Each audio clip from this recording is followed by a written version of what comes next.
Ladies, gentlemen, am I often forgotten, but certainly not by me, FSOAs, welcome to the channel and welcome to another video. In this video, I'm just going to be doing a quick update on some rotations I've been using with the updated FSOA spec. Now, these rotations are far from optimal. These are just what I've been kind of using in my first few hours of testing. I didn't really play with it too much on release, and last night and a little bit of yesterday, I played with Magic at ED2 and Solak a bit, just to try and get a general feel for how the new spec works at these places. And so I'm just going to talk a little bit about the spec and show off maybe a rotation or two, just so there's something out right now for y'all to work with. And if you have anything that you find works for you, then feel free to put it in the comments below. And as I get more and more used to the FSOA spec and some spreadsheet wizards come out with some optimal rotations, that is when I will go ahead and fully remake my Magic DPS guide and put that up on the channel. But for now, let's go ahead and just discuss what actually happened to FSOA. So what actually happened with the FSOA spec? Well, instead of it shooting autos every time you crit, it now shoots out ability damage. And this ability damage is constant no matter what weapons you're wearing. It is just a flat figure. However, it can be buffed with Exsanguinate stacks, so that is kind of nice. However, that means that FSOA is pretty much just a spec swap if you're not into 4-ticking. However, if you are into 4-ticking like I am, then staff still has a use for doing autos, but most of the time you're going to be continuousing into G-Conk. So it kind of feels like 2017 in an old way when C4T was kind of the big rage, but not really, because we don't actually have C4T in game and can do it every ability. We just have good old-fashioned 4-tick. And these ability hits that come out, I believe it's anywhere from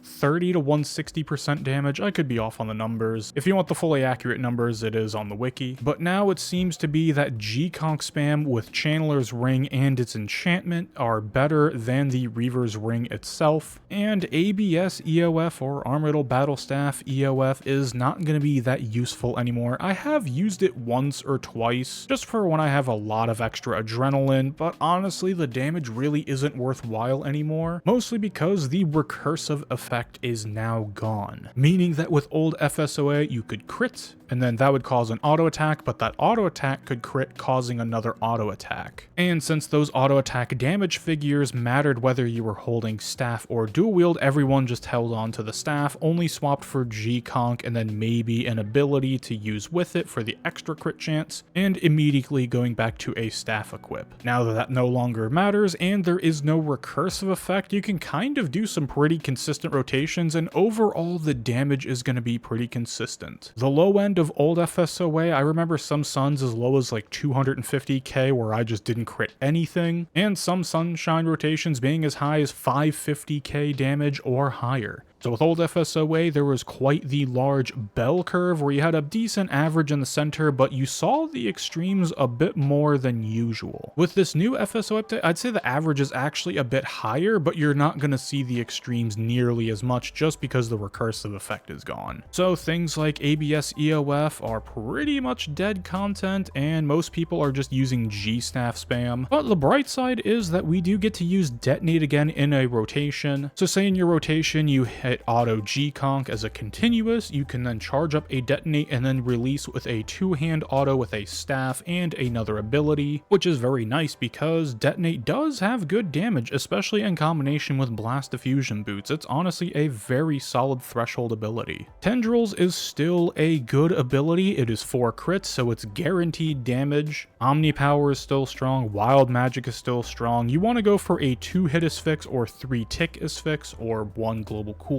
worth of Asphyx. They all mean the same thing there, but 2 hits of Asphyx is all you really want. And I typically go for 2 wilds, 2 Asphyxes, a Detonate, an Omni, and a Tendrils in my rotation. And I try and get as many 4-tick autos in as possible. Also, with the ability damage update on FSOA, we're no longer able to pull massive healing from Blood Barrage or infinite stuns and binds with Ice Barrage. So the only 2 spells you have to worry about swapping for are Insight Fear to make sure your Tsunami basically costs no adrenaline, and Exsanguinate to really buff up the FSOA ability hits. As well as your basic abilities, which G-Conk falls into that category, so an extra 12% damage on G-Conk is always welcomed in any rotation. rotation. Now, one thing I'm trying to do is make sure I don't actually hit Rack and Ruin when it is charged up, because when you use that ability, you lose the 12% on G-Conk and on your FSOA, so I try and save that for anything that's stun or bind affected, like a mob that I would attack in between sunshines. I usually try and save that 12% damage for all of the rotation, at least as long as FSOA spec is going. So without any further delay, let's go ahead and get into an example rotation. Alrighty, let's go ahead and do an example rotation. I'm just using Calg. I have my Grim on just for example, and it'll be with an A-pot.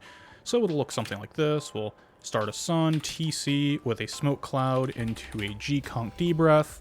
I'll go ahead and Auto Tsunami, Staff Spec, swap to Exsanguinate, G-Conk, and I'll just add another ability because I can. Auto Asphyx for 2 hits, Wild Magic, Auto G-Conk, charge up a Detonate, release it with an auto into a Omni Power, and I'll just hit Tendies now because I can. G-Conk, or G-Staff into a G-Conk, 2-hit Asphyx into a Wild Magic, and then maybe a G-Conk or G-Staff to finish it off. I always have the habit of kind of mixing up G-Staff and G-Conk because they both start off with the same letter, and I kind of get confused half the time when speaking through a rotation. But anyways, that's just kind of a rough example, and I'm getting anywhere from 350 to 380k on my Sunshine rotations. I saw some testing where people are poking past 400k with Sun. I guess I'm just not including enough auto attacks or G-Staffs, or maybe I'm doing Tendies a bit too late. Maybe after a Deado release with an Omni Power, I should just go ahead and do a dual-wield G-Staff and then go into an auto G-Conk, maybe another G-Staff, and hit Tendies or something like that. And also, if flanking is applicable, you can 4-tick into your flanks if you have a flanking swap still, so I wonder if that's going to make a resurgence as well. I haven't really seen too many people playing with flanking, but maybe now that it doesn't matter which of the weapons you have equipped, flanking is going to make a comeback. However, for people like me, of course, I'm a solo gamer. I don't really play with flanking too much because the only time I ever use it is walk under flanking or something like that. And I don't know about y'all, but I'm kind of lazy on that type of stuff, so I'll probably just skip it for now. But anyways, this is just kind of an example rotation. This is what I've been playing with so far. Now, as far as Inquisitor usage is concerned, I try to use Inquisitor more, but the rotation is roughly the same. However, I'm a little bit more likely to use the Deado into Omni setup with it and then hold the Inquisitor for Tendrils afterwards. So one mistake I did make is going for Tendies. I usually try and Tendies with Inquisitor, so I have that muscle memory kind of built up. The reason you wouldn't want to necessarily do that, and the reason it is a mistake, is that if you use a channeled ability with a 2-hand weapon equipped, like say you're trying to get the extra 3 tiers of damage on the Tendies to make it that much better, the problem is even if you do a dual wield ability afterwards, like a G-Staff or maybe a D-Breath or something, the next ability will not be able to be 4-ticked. It just has something to do with how the combat system is. I don't fully understand like all the little nitty-gritty aspects of it and why, you know, kind of under the hood that's happening, but that's why you should try and continuous 4-tick into Asphyx and into Tendies. And for what I mean by continuous is instead of just doing auto ability, so auto is my G input, I just have Blood Barrage there, so instead of doing something like auto ability and then an ability, continuous is you hit auto dual wield equip into ability,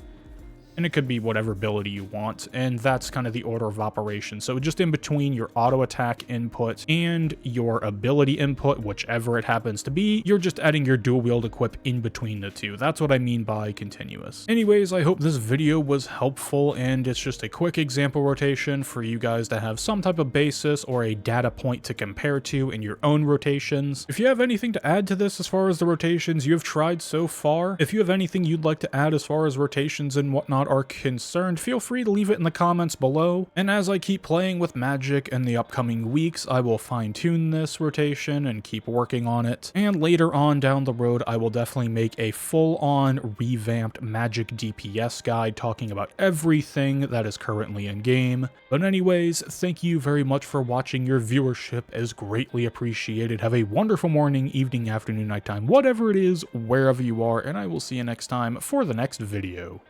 Peace.